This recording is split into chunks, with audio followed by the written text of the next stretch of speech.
Hey, welcome back. We are continuing our read aloud of Peter Brown's The Wild Robot, and by the end of the chapter I read today, you are going to be going, more, what happened next, you'll be going crazy.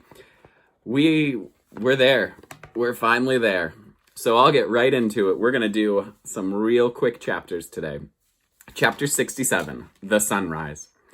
By dawn, the bonfire had dwindled to a smoldering hill of ash.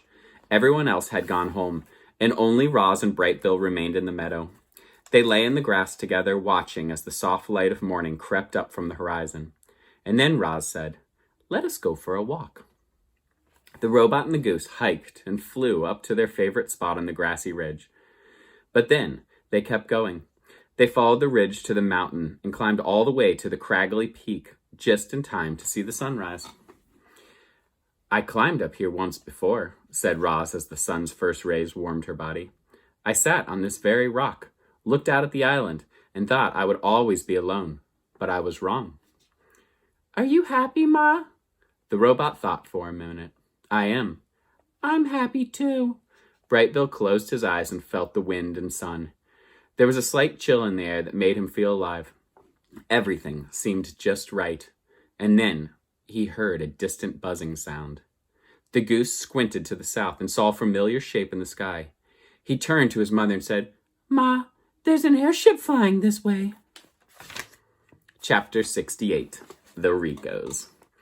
The airship approached from the south, like some migratory bird. The ship was a sleek white triangle with a single dark window facing forward. 3 identical robots stared out the window.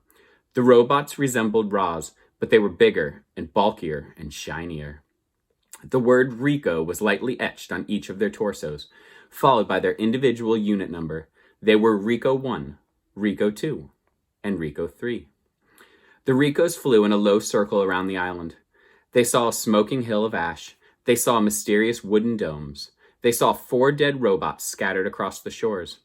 The airship hovered above the robot gravesite for a moment. Then it floated over the island and lowered itself into a small meadow at the foot of the mountain. The engines blasted air toward the ground, bending trees and tearing grasses. Then the landing gear sank into the soil. The engines powered down, and all was quiet. A door hummed open, and out stepped the Ricos. They took several long strides into the meadow and stopped. A shadowy figure was lurking in the forest's edge. The Rico turned and faced it. They stood flush together like a sparkling wall, and then the shadowy figure began to move. Out of the trees walked some sort of 2-legged creature. It was dusty and dirty. Butterflies flitted around, and flowers sprouted from its body. One of its feet was made of wood. And then the creature spoke. "Hello, my name is Roz." Chapter 69, The Defective Robot. "Hello, Rosium 7134. We are the Ricos. We are here to retrieve all Rosium units." The cold, flat voice came from Rico 1. He and his partner stood absolutely still and kept their glowing eyes locked on their target. "There are 4 others," said Roz, "but they are dead."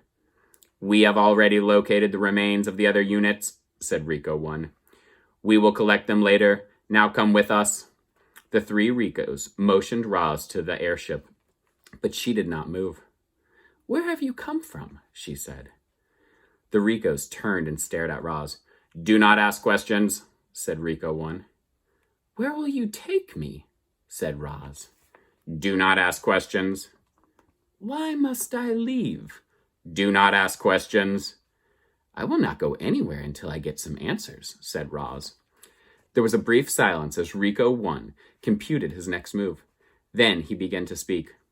"1 year ago, a cargo ship carrying 500 Rosium units was sunk in a hurricane. 495 units had been retrieved from the ocean floor. We have come in search of the last 5. We have located them. Rosium Unit 7134, you are property of Tech Lab Industries.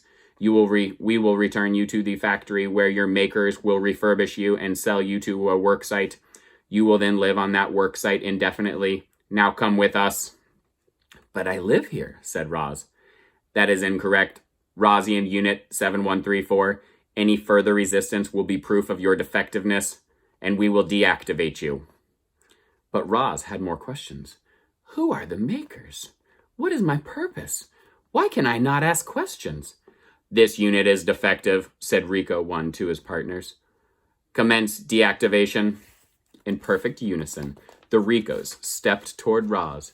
They raised their bulky hands, ready to restrain the target, ready to shut her down with the press of a button. But a loud squawk and a streak of feathers cut them off. Stay away from my mama! Bright Bill swooped into the meadow and started hopping around, ready to defend his mother. The Ricos stopped and looked down at the goose. Of course they did not understand his words. They heard only meaningless squawks, and then they heard their target squawking back to him. Bright Bill, get out of here, said Roz in the language of the animals. These robots are dangerous. What do they want, Ma? They want to take me away. The Ricos stared at their target, trying to understand why she was exchanging noises with a goose. And then new noises began rising up. Rustlings and shrieks echoed from the forest. Animals were gathering. Their wild voices called out to one another. Roz needs our help. Those robots want to take her away. We have to do something. The uproar in the forest grew louder and louder. The Ricos peered past Roz toward the mysterious noises, but saw only foliage. Suddenly, shadows swept across the meadow, and Bright Bill's flock dove on the Ricos. The geese furiously flapped and pecked and wrapped their wings around the robots' faces, clinging to the Ricos like feathery masks, distracting them, blinding them. Bright Bill turned to his mother. Run! I'm not going to read the next chapter, but I'll tell you what it's called. Chapter 70. The chase begins. Tune in next time. Just a little excited. I'll see you next time. Thanks for joining me. Bye-bye.